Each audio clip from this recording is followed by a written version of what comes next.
মাধ্যমিক পরীক্ষা চলছে না, চাইলে আমাদের ছোট ছোট ভাই বোনেরা পরীক্ষা দিচ্ছে। তো আমাদের কাছে একটা খবর এসেছে যে আজকে 11:15 নাগাদ একটা ওই মারুতি ভ্যান বাচ্চাদের নিয়ে আসছিল আর কি, যারা মাধ্যমিক পরীক্ষার্থী। তো সেই ভ্যানটা আর কি গাছের সাথে লাগে এবং অ্যাক্সিডেন্ট হয়। এই ঘটনাটা ঘটেছে মেদিনীপুর পূর্ব জেলায় খেজুরি থানার অন্তর্গত কৃষ্ণনগর হাই স্কুলের স্টুডেন্ট ছিল তারা।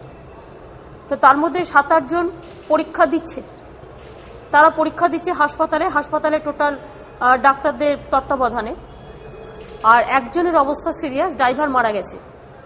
তো ন্যাচারালি এসব অ্যাক্সিডেন্টের ঘটনা খুবই দুর্ভাগ্যজনক, কখনো কখনো ঘটে। আর সবাই তো যে যার গাড়িতে যাতায়াত করে, ন্যাচারালি যে কোনো ঘটনাই দুর্ভাগ্যজনক।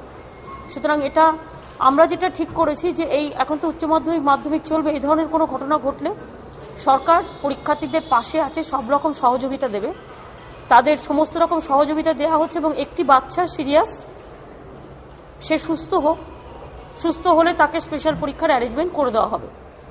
এটা অলরেডি এডুকেশন সেক্রেটারির সাথে আমার কথা হয়েছে।